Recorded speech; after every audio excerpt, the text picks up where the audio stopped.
안녕하세요. 화학 결합의 종류에 대해서 학습하도록 하겠습니다. 먼저 화학 결합에는 종류가 이온 결합과 공유 결합이 있습니다. 화학 결합이 형성되는 원리는 비활성 기체의 전자 배치처럼 되는 게 원리가 되겠습니다. 비활성 기체의 전자 배치는 가장 바깥쪽 전자 껍질에 전자가 8개가 채워지면 안정해집니다. 그래서 이온 결합을 하든 공유 결합을 하든 가장 바깥쪽 전자 껍질에 전자 8개를 채워서 비활성 기체의 전자 배치처럼 되고자 하는 것이 이 화학 결합의 목표입니다. 그럼 이온 결합은 어떻게 이루어지는지, 공유 결합은 어떻게 이루어지는지 학습하도록 하겠습니다. 자, 제일 처음에 이온 결합에 대해서 학습하도록 하겠습니다. 이온 결합이 형성이 되려면 먼저 이온이라는 것이 만들어져야 합니다. 그래서 원자가 전자를 잃으면 양이온이 만들어지고 전자를 얻으면 음이온이 형성이 되게 됩니다. 그러면 이때 어떻게 양이온이 형성되고 음이온이 형성되는지를 살펴보겠습니다. 여기 있는 마그네슘 원자를 살펴보면 마그네슘 원자 번호가 12번,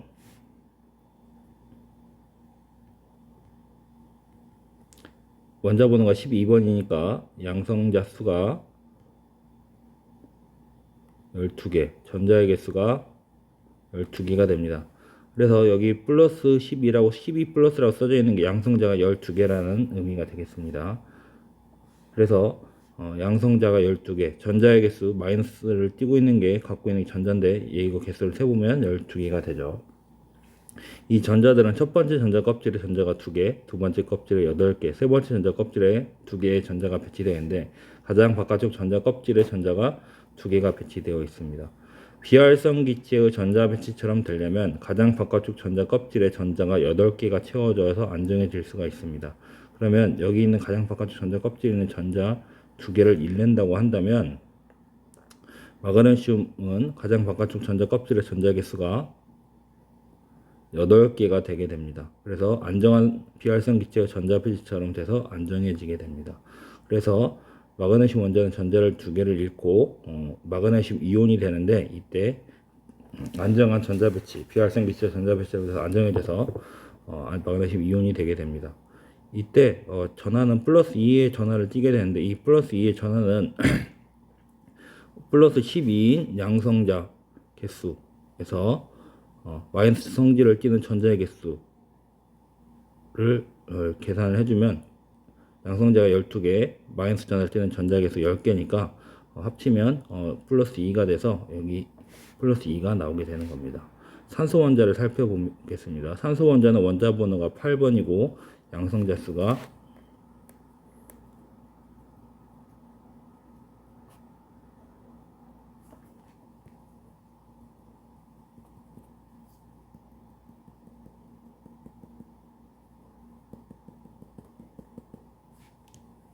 원자 번호가 8번이고 양성자 수가 8개, 전자의 개수가 8개여서 여기 플러스 8, 마이너스가 8개가 있습니다. 첫 번째 전자 껍질에 전자가 2개, 두 번째 전자 껍질에 전자가 6개가 들어가 있습니다.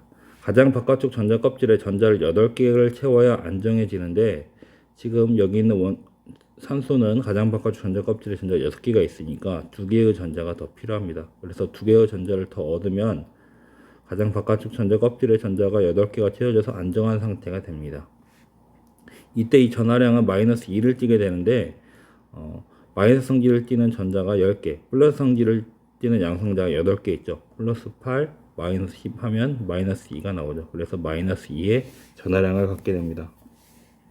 그래서 일반적으로 금속은 전자를 잃고 원자과 전자를 잃고 양이온이 되고 비금속 원소는 원자과 전자를 얻어서 음이온이 되기 쉽습니다. 자, 그럼 이온 결합이 형성되는 걸 본격적으로 살펴볼 텐데 나트륨 원자랑 염소 원자가 있습니다. 나트륨 원자는 가장 바깥쪽 전자 껍질에 전자가 1개가 있네요. 염소 원자는 가장 바깥쪽 전자 껍질에 전자가 7개가 있네요. 모두 다 8개가 되어야 안정해지는데 나트륨 원자인 경우에는 여기는 이 전자 하나가 없어지면 가장 바깥쪽 전자 껍질에 8개가 되니까 안정해질 겁니다. 염소 원자는 여기에 전자를 하나를 채우게 되면 가장 바깥쪽 전자 껍질에 8개의 전자를 갖게 돼서 안정해집니다. 그래서 나트륨 원자는 여기 있는 전자를 잃고 염소는 전자를 하나를 얻어야 하는데 이럴 이 전자가 여기 있는 염소 원자한테 줘버리면 전자가 즉 이동하게 되면 둘 다 안정해질 수가 있습니다. 그래서 이 이온이 생성이 될 때 나트륨 원자가 염소 원자한테 전자를 제공해 줍니다. 그러면 나트륨 이온이 만들어지고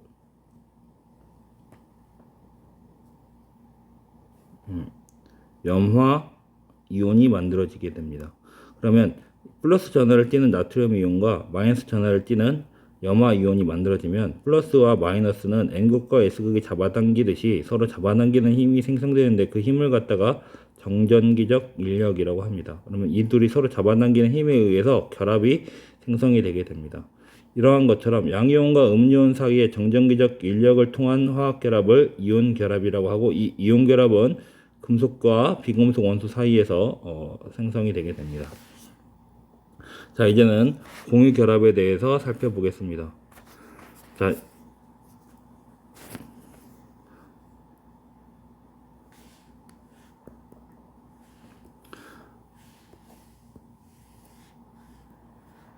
공유 결합은 여기 있는 이 그림을 보고 살펴보겠습니다. 수소 원자가 수소 분자가 만들어지는 경우입니다. 그러면 여기 있는 이 전자 하나씩 갖고 있는데 아까 이온 결합에서는 전자가 이동을 했죠. 그래서 여기 있는 이 전자가 만약에 여기로 이동을 한다고 한다면 얘는 가장 바깥쪽 전자 껍질에 전자를 2개 갖게 되고 얘는 가장 바깥쪽 전자 껍질에 전자를 하나도 갖고 있지 않게 되죠. 가장 바깥쪽 전자 껍질에 전자를 2개를 갖고 있는 건 헬륨 원소니까 여기 있는 이 수소 원자는 안정해질 수 있겠죠. 얘는 안정해지겠지만 얘는 가장 바깥쪽 전자 껍질에 전자가 하나도 없으니까 얘는 불안정해질 겁니다. 그러면 2개 다 안정해야 화학 결합이 생성될 텐데 하나만 안정하니까 화학 결합이 생성될 수가 없겠죠. 그래서 이번 경우에는 어떻게 결합이 생성이 되냐면 여기 있는 수소 원자가 전자를 하나, 여기 있는 수소 원자가 전자를 하나씩 내어 놓아서 전자쌍이라는 걸 생성을 하게 됩니다. 근데 전자쌍이라는 걸 생성을 해서 서로 전자쌍을 공유를 하게 된다면 수소 원자가 안정해질 수 있는 가장 바깥쪽 전자 껍질에 2개의 전자를 갖게 돼서 안정해질 수가 있겠죠. 그래서 수소 원자는 이런 식으로 전자쌍을 공유해서 얘 입장에서는 전자가 2개 있는 효과, 얘 입장에서도 전자가 2개 있는 효과를 갖게 돼서 안정해져서 안정한 비활성 기체인 헬륨의 전자 배치처럼 갖게 돼서 안정한 상태가 됩니다. 그래서 이렇게 비금속 원소 사이에서 비금속 원소 원자 사이에서 전자쌍을 공유해서 형성되는 화학 결합을 공유 결합이라고 합니다. 여기 있는 것 마찬가지로 물 분자의 결합에서도 마찬가지로 전자를 서로 공유를 하게 됩니다. 수소 원자 지금 가장 바깥쪽 전자 껍질에 전자가 1개, 산소 원자는 6개, 여기 있는 수소 원자는 1개를 갖고 있는데 8개가 되어야 안정하죠. 그래서 각각 하나씩 늘려줘야 되니까 수소랑 산소 원자 사이에서 전자를 하나씩 내어 놓아서 전자쌍을 만들어서 공유를 하고 여기는 수소 원자, 산소 원자 사이에서 전자를 하나씩 내어 놓아서 공유를 하면 가장 바깥쪽 전자 껍질에 산소는 8개, 수소는 2개의 전자를 갖게 되겠죠. 그래서 안정한 비활성 기체, 산소는 네온의 전자 배치가 되고 여기는 수소는 헬륨의 전자 배치처럼 돼서 안정한 전자 배치를 갖게 돼서 결합이 생성되게 됩니다. 반드시 전자쌍을 하나만 공유할 필요는 없습니다. 지금 여기 있는 물 분자는 이렇게 전자쌍을 하나씩 공유를 했는데 산소 분자 같은 경우는 전자쌍을 2개를 공유를 했고 질소 분자 같은 경우에 전자쌍을 3개를 공유한 걸 알 수가 있겠습니다. 그래서 반드시 전자쌍을 하나씩 공유할 필요는 없습니다. 다음 장에 화학 결합 모형에 대해서 살펴보도록 하겠습니다. 이것을 여러분들이 활동해서 만들어 봤으면 좋을 텐데 직접 만들어 보지 못해서 자료 영상으로 대체하겠습니다.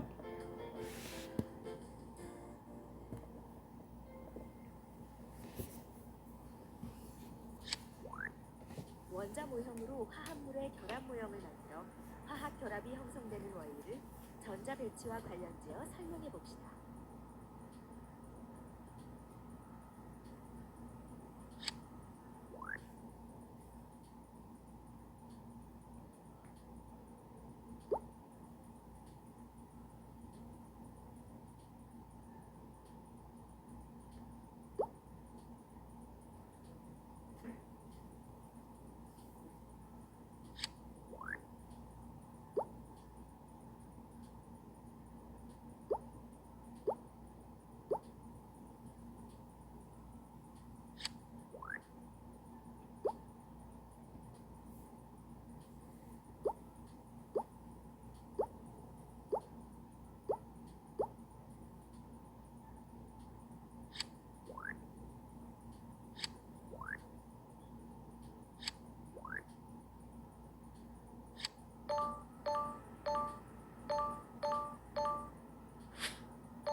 자, 그러면 여기 있는 거 탐구 활동 내용들을 적어 보겠습니다. 화학 결합의 종류를 표에 써보자라고 했는데 화학 결합을 보려면 이온 결합과 공유 결합이 있죠. 이온 결합은 구성 원소가 금속과 비금속으로 이루어져 있어야 하고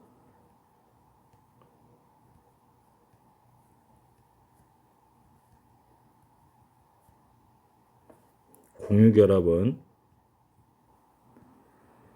비금속 원소로 이루어져 있어야 하죠. 그럼 여기 있는 구성 원소들이 금속인지 비금속인지 확인을 해봐야 될 텐데 리튬은 금속이고 플로린은 비금속, 리튬 금속, 산소는 비금속, 질소 비금속, 수소도 비금속, 탄소도 비금속, 수소도 비금속이 되겠습니다. 그래서 플로린이나 리튬은 금속과 비금속이 결합했으니까 이온 결합, 산화리튬도 금속과 비금속이 결합했으니까 이온 결합, 암모니아는 비금속과 비금속이 결합했으니까 공유 결합, 메테인도 비금속과 비금속이 결합했으니까 공유 결합이 되겠습니다. 가장 바깥 전자 껍질에 배치된 전자의 수를 물어봤는데 플로린이나 리튬 같은 경우에는 리튬이 가장 바깥쪽 전자 껍질에 얘네들 화학 결합을 하게 되면 여기는 이 전자 하나를 없어져야겠죠. 그러면 가장 바깥쪽 전자 껍질에 리튬 이온이 돼서 가장 바깥쪽 전자 껍질에 전자가 두 개를 갖게 됩니다. 플로린 같은 경우에는 가장 바깥쪽 전자 껍질에 전자를 모두 채워져야 안정한 상태가 되죠. 8개가 되어야 하는데 지금 하나, 둘, 셋, 넷, 다섯, 여섯, 7개가 있죠. 그래서 여기 하나를 더 채워야 됩니다. 8개가 되어야겠죠. 산화리튬인 경우에 아까 리튬은 2개가 되어야 안정해진다고 했으니까 2개. 산소는 가장 바깥쪽 전자 껍질에 전자를 8개가 채워져야 안정해지겠죠. 그래서 6개가 원래 원자과 전자가 6개인데 2개를 더 갖고 와야 돼서 8개가 되어야겠습니다. 암모니아의 질소는 가장 바깥쪽 전자 껍질에 지금 전자 개수가 5개가 있는데 8개가 되어야 안정해지죠. 그래서 여기 전자를 3개를 더 채워야 돼서 8개가 되어야 하고 수소인 경우에 지금 1개가 있는데 수소는 가장 바깥쪽 전자 껍질이 하나밖에 없으니까 첫 번째 전자 껍질은 최대 전자가 2개 들어갈 수 있죠. 그래서 헬륨의 전자 배치처럼 되면 안정해지니까 2개가 되어야 합니다. 탄소는 전자 껍질이 2개 있는데 두 번째 전자 껍질은 8개가 들어갈 수 있죠. 그래서 전자 4개를 더 얻어야 합니다. 그래서 가장 바깥쪽 전자 껍질의 전자가 8개가 채워지게 되고 수소의 경우에 아까 2개라고 했죠. 이렇게 이온결합과 공유결합이 형성되는 까닭은 비활성 기체의 전자 배치 잘못해서 안정화되기 위해서 이온결합과 공유결합이 생성이 되게 됩니다. 자, 여기 밑에 있는 확인 문제를 풀면 양이온과 음이온 사이의 정전기적 인력을 통한 화학결합은 이온결합이라고 아까 배웠죠. 비금속 원자 사이의 전자쌍을 공유해서 생성된 화학결합은 공유결합이라고 배웠습니다. 이온결합과 공유결합의 차이점은 이온결합은 이온이 양이온과 음이온이 생성돼서 이들 사이의 정전기적 인력을 통한 결합이었죠. 그래서 전자를 이용하여 설명을 했으니까 양이온이 생성될 때 음이온한테 전자를 일방적으로 제공을 해줘서 비활성 기체의 안정한 전자 배치가 돼서 이들 사이의 정전기적 인력을 통한 결합이 이온결합이었고 공유결합인 경우에는 전자를 하나씩 내어서 전자쌍을 공유해서 안정한 비활성 기체의 전자 배치가 돼서 결합이 생성되는 게 공유결합이었습니다. 상체를 수독할 때 과산화수소를 사용하는데 이 과산화수소를 구성하는 원소의 종류를 쓰고 과산화수소가 형성될 때 이루어지는 결합의 종류를 설명해 보라고 했는데 여기 과산화수소에 있는 이 수소는 구성 원소가 수소라는 걸 알려주고 있고 과산화수소에 있는 이 산이라는 말이 구성 원소가 산소라는 걸 알려주고 있습니다. 그러면 과량으로 포함된 산소화된 수소를 의미를 하는 거니까 구성 원소는 산소하고 수소가 되겠고 비금속 원소, 산소도 비금속이고 수소도 비금속이니까 이 결합은 공유 결합이 되겠습니다. 자, 오늘 수업 이상으로 마치도록 하겠습니다.